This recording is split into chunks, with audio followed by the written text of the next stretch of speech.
The sky over Outpost 9 was always the same, pale orange, thick with dust, and quiet like an old song no one remembered the words to. Humans had only landed on this desert planet 2 years ago. The place wasn't exactly friendly, but it wasn't trying to kill them either. That was rare enough to stay. Toma was a simple engineer. He wasn't tall, strong, or brave. He didn't carry a weapon. He carried a wrench. He fixed things. Pipes, wires, heating units. That was his world. And honestly, he liked it that way. The outpost was shared between humans and a local alien species called the Varani. They were taller than humans, with smooth gray skin and large black eyes. They wore armor all the time, not for war, but because their bodies were sensitive to Earth's bacteria, so even talking to them felt like standing next to a walking air filter. But one of them was different. Her name was Kita. She worked on the Varani side of the power plant. She was quiet, always serious, and her armor made soft humming sounds when she walked. Most people kept their distance. Toma didn't. He saw her every week during maintenance checks. He always greeted her with a smile and a dumb joke. "Hey, Kita," he said once, holding up a spark plug. "You think this could power a spaceship, or just make toast?" Had stared at him for a moment through her dark helmet visor. Then slowly she said toast. It was the first time he heard her try humor. Since then, they always talked a little, just a few words. But it was enough. This morning was different. Toma was late. A cooling pipe had burst overnight, and he ran into the power plant still pulling on his uniform jacket. Kita was already there, standing beside the main control console. "I thought you would not come," she said in her soft, even voice. "Wouldn't? Miss it," Toma said. He grinned. "Besides, you'd miss me. I'm the sweet one, remember?" Kita tilted her head. "You are sweet." "It's a joke," he said, laughing. "I'm the candy of this base." There was a pause. Then she said something unexpected. "You are?" "Sweet," she repeated, slower. "Yes." Before Toma could answer, Kita did something strange. She reached up and pressed the side of her helmet. With a hiss of air and a quiet pop, the faceplate lifted, revealing her real face for the first time. Her skin was soft gray with pale blue marks under her eyes. Her face was expressionless, but her eyes watched him carefully. Toma stared, stunned. "Wait, you're removing your helmet?" Kita nodded once. "You said you were sweet. I want a taste." Toma blinked. "I was joking." "I know," she said calmly, beginning to unfasten the next seal of her armor. "But I am curious. No one here speaks to me like you. You make the air feel lighter." Toma's brain froze. He waved his hands in panic. No. Wait, you can't just... You need that helmet." Kita stopped. She looked confused. "You do not wish this? I mean," he scratched his head. "I meant sweet, like nice, friendly, not edible." "I wasn't asking you to. I mean, you might get sick." There was a long silence. Then, slowly, Kita lowered her helmet back onto her head and sealed it again. The soft hum returned. "You are not sweet?" she asked. Toma sighed, feeling his face burn red. "I mean, I am, but not the kind you eat." Kita stood very still. Then, to his surprise, her helmet tilted slightly like a nod, and her voice came through the speaker with a softer tone. "That is disappointing," she said. "But still interesting." Toma let out a nervous laugh. "Oh well, at least I'm interesting." Later that evening, Toma sat in the mess hall, staring into a cup of hot tea. Across from him, his friend Harl, the outpost cook, raised an eyebrow. "You okay? You look like you just saw a ghost." Toma didn't answer right away. "An alien tried to take off her armor," he said finally. "Because I called myself sweet?" Harl blinked. "You flirting with armored aliens now?" "No," Toma said quickly. "I was joking." "She wasn't. I think I broke diplomacy." Harl laughed. "Well, congrats. You're probably the first human ever to almost start an interstellar romance with a pun," Toma groaned. "I just fix pipes, man." But back in the Varani quarters, Kita sat in silence, replaying the conversation. She did not often feel curious about humans. Most were loud, confusing, and rushed everywhere. But Toma was different. He was quiet. He smiled. He shared strange words and small laughter. She tapped a note into her personal record, subject Toma status. Sweet, possibly dangerous. More observation needed. She paused. Then she added another line. Also, interesting. The desert winds of the planet Kari whispered through the outer shields of Outpost 9, but inside the human Varani base, it was quiet. Machines hummed. Pipes hissed. Life continued, measured in checklists and maintenance logs. Toma walked down the hallway toward the workshop. His mind still spinning. He had definitely made a mess the day before. He replayed the moment again and again. The words, the look in. Kita's eyes, the sound of her armor seals unlocking. It wasn't just strange. It was dangerous. Varani removed their armor only in private. Their suits protected them from Earth's bacteria and even tiny particles in the air. Taking off the helmet wasn't just bold, it was risky. And all because he had made a joke about being sweet.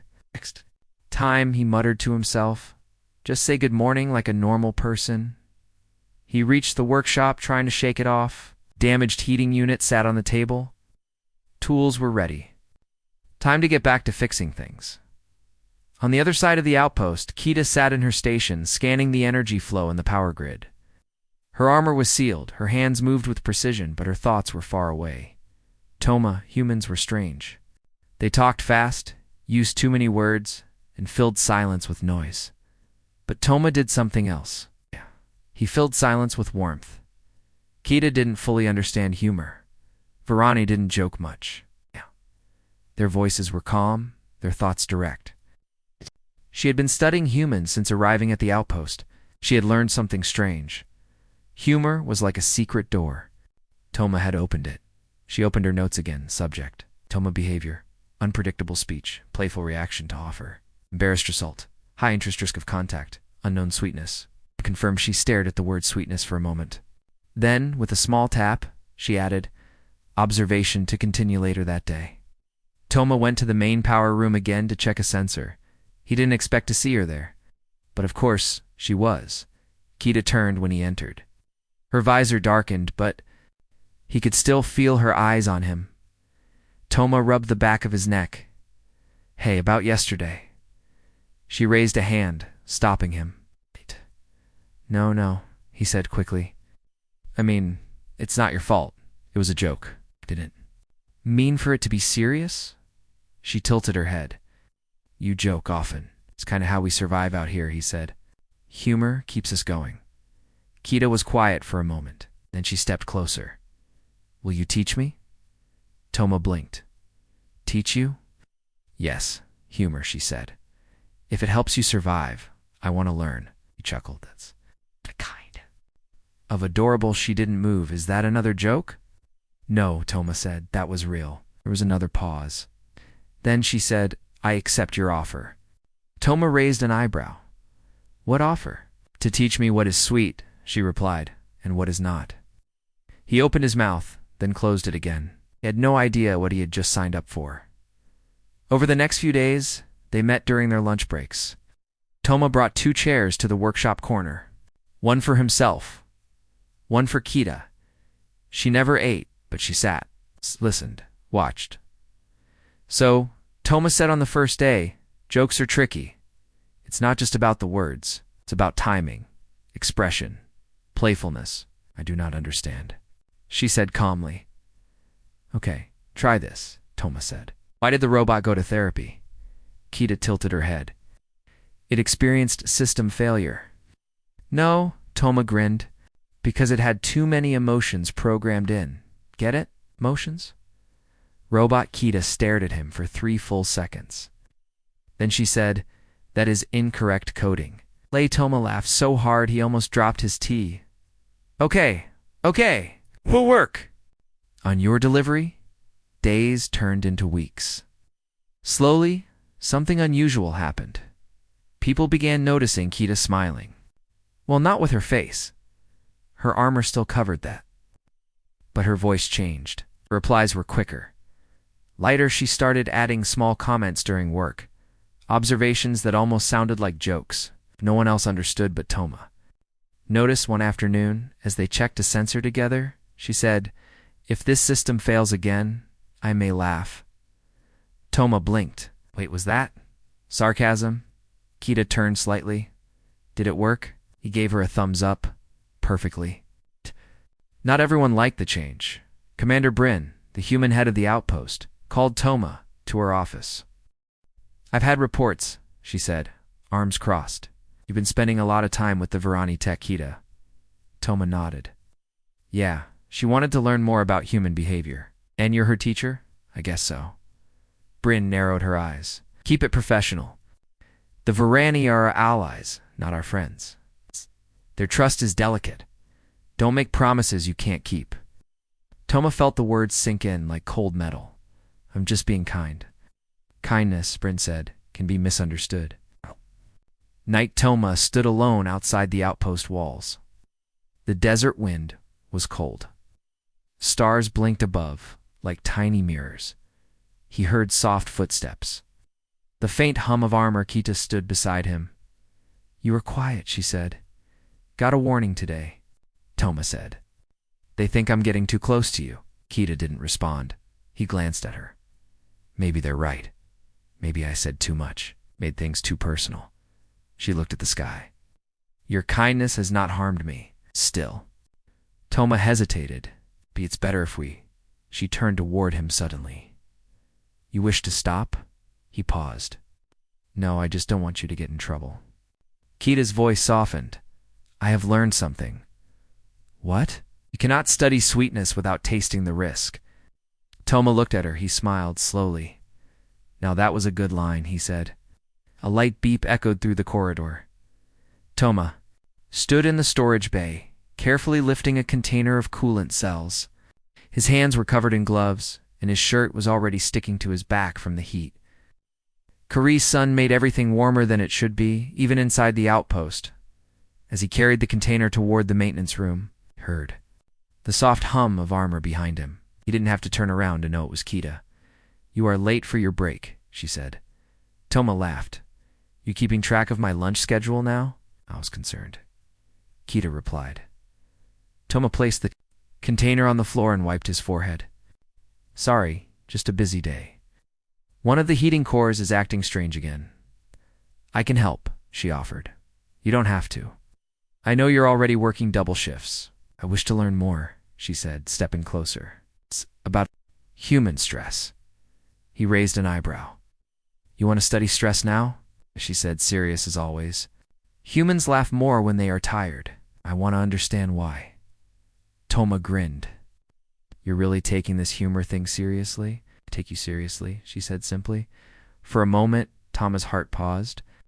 He wasn't sure how to reply. Her voice was calm, but her words were clear. She didn't play games. Varani didn't speak lightly. Before he could respond, a loud alarm echoed through the hallway. BZZZT. BZZZT. Warning zone. 3 coolant failure. Text to station immediately. Toma's face turned pale. Zone 3. That's the main com tower. The coolant system fails. Kita was already moving. "We must go." Inside Zone 3, the heat was rising fast. The tall cooling tanks were shaking lightly. Pressure was building. The sensors showed red lines across the screen. Something had caused a blockage in the coolant flow. Toma dropped his tools next to the control panel. "We've got 10 minutes, maybe less, before this place overheats and shuts down. If it does, the comlink with Earth goes offline." "I will check the flow pipes," Kita said, already kneeling near the wall. Toma grabbed his scanner. "I'll check the main valve system." Together, they worked quickly, side by side. Sweat dripped from Toma's forehead. Kita's armor let out quiet hissing sounds as it tried to regulate temperature. "Blockage located," she said. "Pipeline for C." "I see it," Toma answered, pointing to the screen. "Manual release required." Kita turned her helmet toward him. "We'll do it." "No," Toma said quickly. "You're already overheating. Let me. My armor can handle it longer than your skin. But you—" He stopped. She was right. If she didn't do it, the system would fail. Toma hesitated. Okay, but if it gets too hot, you will pull me out, she said calmly. He nodded. Once, Kita moved toward the manual release panel. He'd shimmered in the air. She opened the hatch and reached inside. Toma watched the pressure monitor. The numbers were still rising. Almost there? He called out. 50%? She replied. Suddenly, her hand froze. System. Stuck, she said, voice tight. Toma cursed under his breath. He rushed forward and grabbed the emergency tool. Hold still. He reached in next to her, forcing the stuck release valve to turn. Metal screeched. Steam blasted out. And dash click. The pressure dropped. Coolant flow restored, the system announced. Toma pulled his hand back, panting. We did it. Kita looked at him. Her voice was soft. You risked injury? Said. I'd pull you out, he replied, smiling. Didn't say I wouldn't jump in, too. Kita stood still for a moment. Then she said, You are not logical. Thank you, he said. I did not mean it as praise. He laughed anyway. Later, they sat on a bench near the window, watching the desert wind sweep over the hills. The emergency had passed. The comms were back online. Earth didn't even notice the danger, but something had changed. You keep helping me, Kita said. Even when it is not your job. You help me too, Toma replied. It's what friends do. Friends, she repeated slowly. A bond based on time and trust. Exactly. Do friends also? Sit quietly together, even when nothing is broken. Toma smiled. Sometimes those are the best moments. Kita said nothing more. But her head tilted slightly, a small gesture he had learned to read. She was content, but not everyone was. Commander Bryn called another meeting. This time, both Toma and Kita stood in the room. The commander's face was tight with concern. We've reviewed your actions during the coolant incident, she said. You worked well.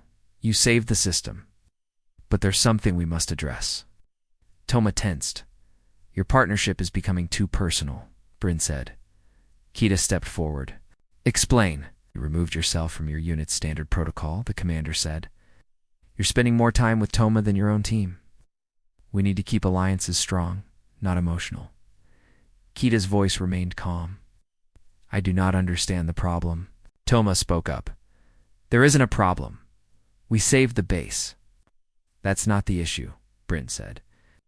The Varani leadership has noticed the closeness too. They are curious and cautious. Kita looked at Toma. Would you like me to? Stop speaking with you. Toma felt a tightness in his chest. Only if you want that, I do not. Then we're fine, he said. Bryn sighed. Just remember this outpost is a symbol. What you do reflects on both our species. They left the room in silence. That evening, Toma sat outside again, watching the stars.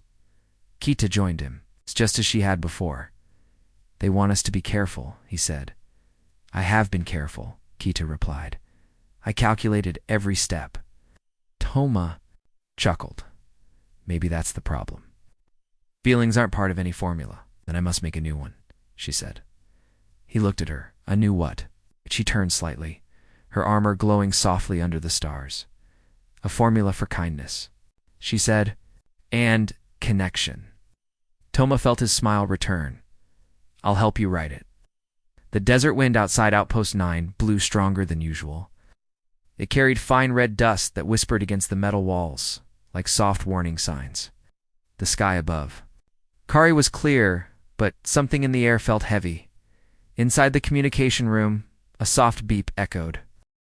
Toma looked up from his panel. The screen showed a blinking symbol in the corner. Not a warning, but something strange. A new signal, pulsing slowly. Odd, he muttered. He tapped the controls and opened the log. The signal was faint, but constant, like a whisper from far beyond the stars. Toma called into the com. Control. This is Toma. I've got something weird on the deep-range scanner. Might be interference. A few moments later, Kita entered the room, her footsteps light. But sure. I received your call, she said. You found something? Toma nodded. Look, She stepped beside him, her visor glowing faint blue. She studied the pattern on the screen. "This is not natural interference," she said softly. "Then what is it?" She paused. "A message." Toma blinked. "From where?" Kita's tone became more serious. "Unknown origin, but the structure looks Varani." That made Toma sit up straighter. "You mean your people are sending a signal?" She shook her head. "No, the signal is old. Very old. This type of transmission was used centuries ago by deep-travel Varane explorers. But your people stopped exploring this sector, didn't they?" Kita nodded. "This signal should not exist." Later that evening, Toma sat with Kita in the quiet corner of the workshop, the same place where they had shared so many strange, funny lessons. But today there were no jokes. "I didn't know Varani sent ships this far out," Toma said, holding a warm mug in his hands. "They did. Long ago, before war made us afraid of distance, before peace made us afraid of risk." Toma leaned forward. "So what do we do?" "Tell the commander. She already knows," Kita replied. "I sent the report. She wants us to investigate." Raised an eyebrow. "Us." "She says we are already good at working together," Kita said calmly. Toma smiled. "Maybe we are." There was a short silence, then Kita added, "Also, no one else volunteered." That made him laugh again. The next morning, a small exploration craft stood ready on the landing pad. It was simple, just big enough for two. Supplies were packed, coordinates entered, and the signal locked in as the engines warmed up. Toma looked out the window at the red sands of Kari. Last chance to back out. He said. Kita turned to him, her helmet resting beside her. For once, her face was visible, smooth lines, pale gray skin, and eyes that reflected soft light like mirrors. "I will not turn back," she said. "There is something waiting." The ship lifted into the sky. The journey through space was quiet. The signal grew stronger as they moved farther from the outpost. It pulsed like a heartbeat, leading them toward the edge of Kari's orbit. There, hidden behind the curve of a small moon. They found it. A Varani exploration pod, half buried in rock, forgotten by time. Toma stared at it through the window. "It looks ancient," Kita nodded. "It is." They docked carefully, entered, through a damaged hatch, and stepped inside. The air was cold. Lights flickered weakly. Most systems were dead. Kita moved with purpose, searching for the central console. Toma followed, shining a light into the dark corners of the old ship. Finally, she found it. This pod belonged to the Venelith, a scout vessel lost over 200 years ago. Toma touched the dusty wall. "That long?" Kita placed, her hand on the control panel. A blue glow spread under her fingers. Slowly, a small screen lit up. A voice played through the ship's old speakers. It was soft, broken, but full of emotion. A Varani voice, female. "To whoever finds this. We were not lost. We left willingly, searching for something more. Something beyond logic. We found beauty in silence, peace in kindness. We found a place where fear was small." The voice faded. Toma looked at Kita. She left. By choice. Kita nodded. She was like me, curious. They downloaded what data remained, then stood together in the silence of the old ship. Something about the place felt gentle, like it had never known war or conflict. Only hoped on the flight back. Neither of them spoke for a long time. Finally, Toma said, "Your people. They weren't always so careful."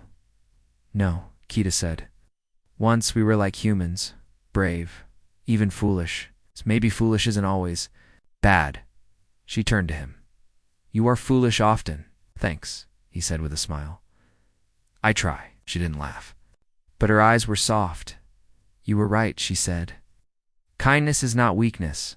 It is strength." Toma looked at her, truly looked. "You've changed." Kita was silent for a moment. Then softly she said, "You changed me." They returned to the outpost with the data from the lost pod. The commanders were pleased, not just with the discovery, but with the possibilities. A new story to tell. a new connection to the past. But for Toma and Kita, something more had changed.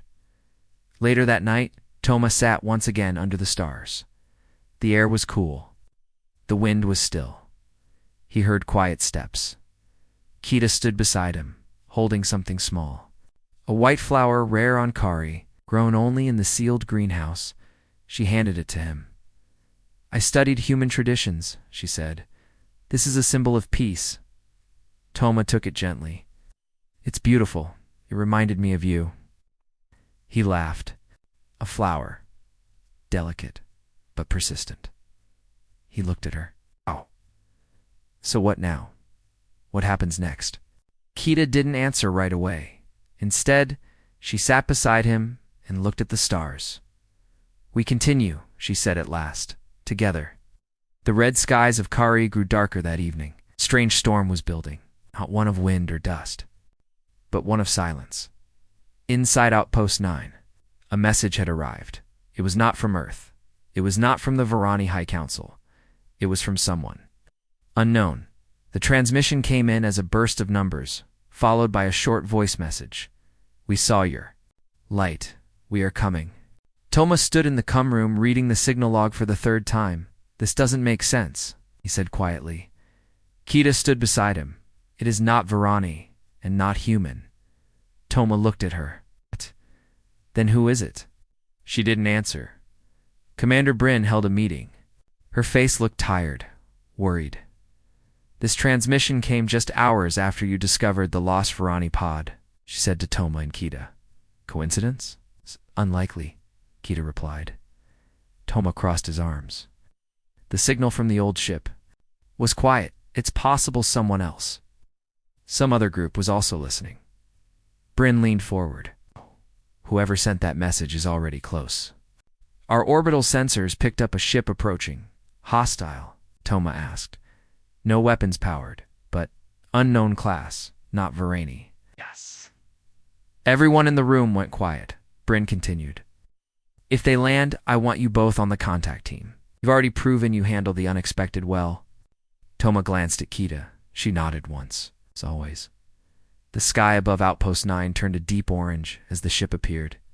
It came slowly, floating without sound, shaped like a wide silver ring with soft blue lights. No engines, no fire, just quiet. It landed outside the walls, touching the desert sand gently, as if afraid to wake it. Toma adjusted his helmet and stepped forward. Kita walked beside him, calm but alert, as they approached the ship. A door opened. From the light inside, a figure appeared. Tall, not quite human, not quite Varani. The creature had smooth skin like silver clay and eyes like pools of water. It wore no armor, only a simple cloth over its shoulders. Toma stopped a few feet away. "Hello?" he said, voice steady. "My name is Tama. This is Kita." The figure tilted its head. Then it spoke in perfect English. "I am Orin. I came because I heard her voice." Her Toma asked. Orin nodded slowly. "The one who left. The message on the old ship. The explorer." Kita stepped forward. "You heard the signal?" "I heard the emotion," Orin said. Her message carried more than words. It carried feeling. And in feeling I understood. Toma frowned. "Are you saying you felt her thoughts?" Orin smiled gently. "Yes. We are a sensing race. We listen with more than ears." Back in the outpost, Orin sat quietly while the others watched from behind glass walls. Toma brought him water, but Orin did not drink. Instead, he spoke slowly. "My people live far from this place. Beyond charts, we do not interfere.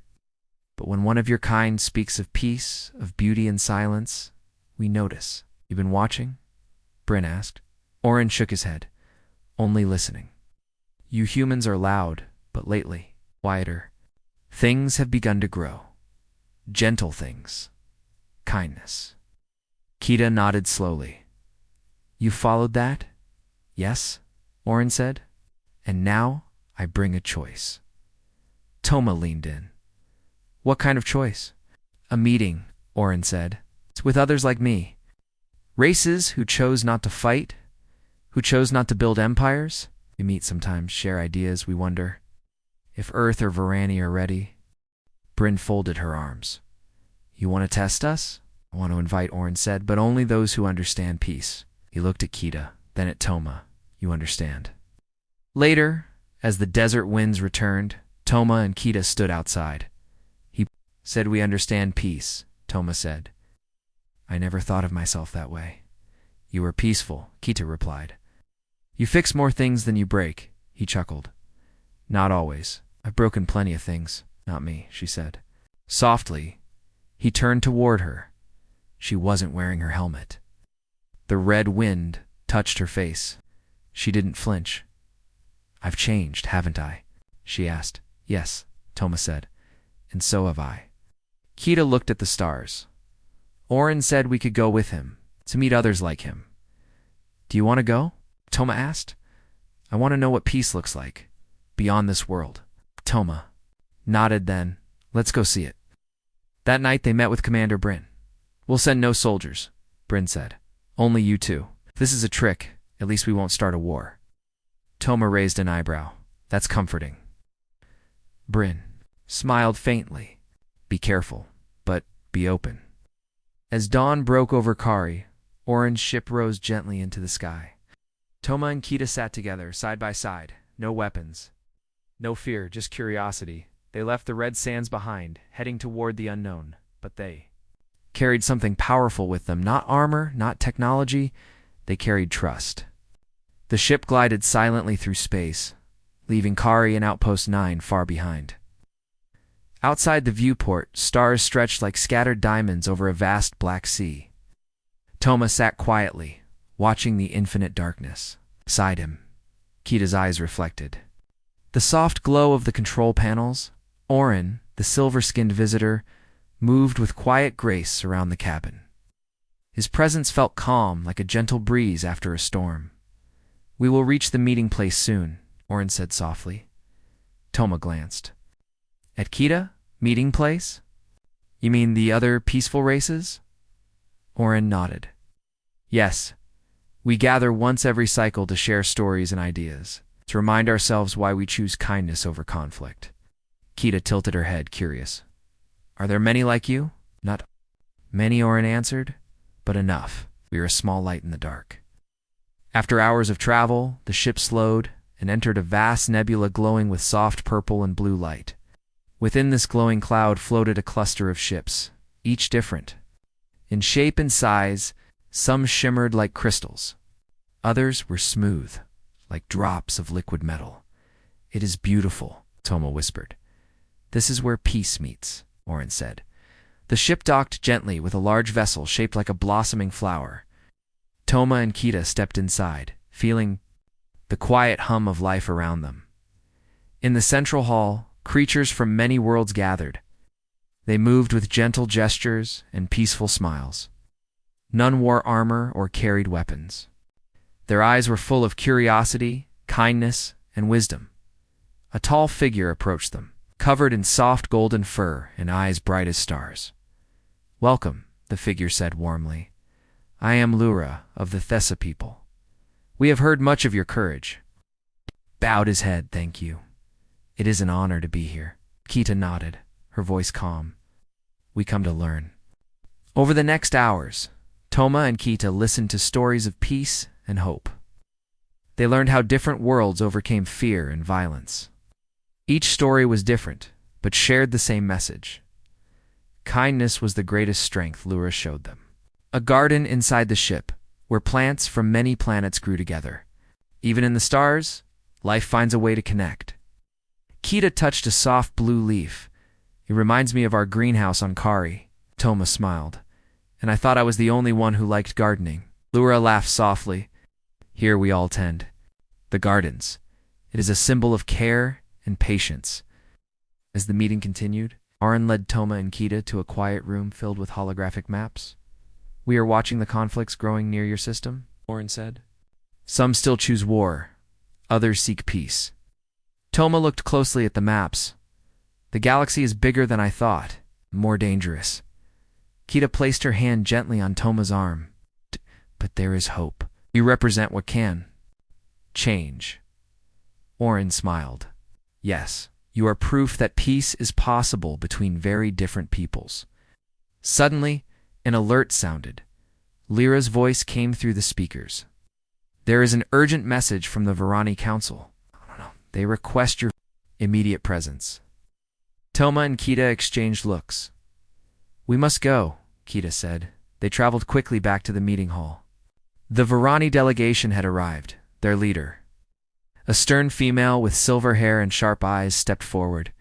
We thank you for joining the gathering, she said, but we are concerned. The old conflicts are stirring again. Our scouts report increased military activity near Karai. Toma's heart sank. We thought peace was growing. Peace is fragile, the leader replied. But there is another matter. She paused, then said, the lost pod you found. It contained data about a hidden weapon from long ago. A weapon that could destroy whole planets. Kita's eyes widened. That can't be. But it is, the Varani leader said. And others seek it. Toma clenched his fists. We can't let that happen. Lyra stepped forward. That is why we must unite. If we share our strength and knowledge, no one will be alone against such danger. Orin looked at Toma and Kita. The choice is yours. Will you fight with us, or face the threat alone? That night, Toma and Kita sat together in a quiet corner. Of the ship, we've seen what kindness can do, Toma said. But sometimes kindness isn't enough. Kita nodded. Sometimes peace requires courage to stand and defend it. Toma reached out and took her hand. Whatever comes, he said, we'll face it together. She smiled softly. Together. The next day, Toma and Kita returned to Outpost 9, carrying new hope and heavy responsibility. They knew the path. Ahead would be hard, but with trust and kindness and the strength of many worlds, they believed the future could be brighter. The stars outside shone with quiet promise. The red sun dipped below the horizon of Kari, casting long shadows over Outpost 9. The air was still, but inside the walls, a quiet urgency filled the rooms. Toma and Kita stood before Commander Bryn. Between them lay a plan, one that relied not on weapons, but on trust and unity. We can't fight this weapon with force alone, Kita said. But if we work with the peaceful races, we can stop it. Bryn nodded slowly. Then we prepare to send a message, a call for help and for peace. Toma looked at Kita. Are you ready? She smiled softly. I've never been more ready. The call went out across the stars, a message of hope and warning, sent not with threats, but with open hands. Within hours, responses arrived. Ships from distant worlds moved toward Kari, bringing allies who believed in the strength of kindness. Among them were Orin's people, the Thessa, with their golden fur, and others with shapes and voices unlike anything seen before. Together, they formed a circle of light around Kuria's shield, not of weapons, but of presence. The threat came sooner than expected. A dark ship appeared on the edge of the system. Its shape was sharp and cold, its engines roaring like storms. It was a warship, carrying the hidden weapon from the lost pod. But as it approached, the circle of peaceful ships held firm. Toma stood on the bridge of Outpost 9's main control room. Watching the enemy draw near, Kita joined him, calm but fierce. Their weapons are charged, she said. But they hesitate, Toma smiled. Kindness confuses them. The warship sent a message. Leave this system or face destruction. Orin's voice answered calmly. We choose peace. We do not fear. The enemy hesitated, then sent fighters to attack. But the peaceful ships moved together, blocking the fighters with shields of light and sending pulses of energy that disabled weapons without harm. Toma and Kita watched as the enemy's anger faltered. Inside the warship, the enemy commander paced. He was a man shaped by fear and war. But even he could see the impossible. His weapons failed. His crew questioned him. Then through the static came a single voice. Toma's voice. We do not want to fight. We want to build, to learn. The commander stopped. Something in those words broke through. He lowered his weapons. A meeting followed this time, not among strangers, but among former enemies. The commander spoke of fear of loss and of the hard lessons of war. Kita spoke of hope, of trust, and the power of peace. Orin and Lura shared stories of races who chose light over darkness, and Toma. He told a simple story of a desert outpost, of a silver-skinned friend, ate a flower that bloomed against all odds. Days passed as the warship joined the circle of peace. Together, they worked to disable the hidden weapon, to prevent it ever harming. A world again, and in that unity, something new was born, a promise that no matter how different, no matter how far apart, kindness would always be stronger than fear. Back on Kari, under the same red sky, Toma and Kita stood once more in the greenhouse. Kita smiled as she held a small white flower, the same kind she had given Toma. "You were right," she said softly. "Kindness is strength." Toma laughed. "I'm full of good advice." She looked at him with warmth, and I'm lucky to have heard it. They watched the flower bloom under the gentle light. Outside, the stars shone brighter than ever. The end.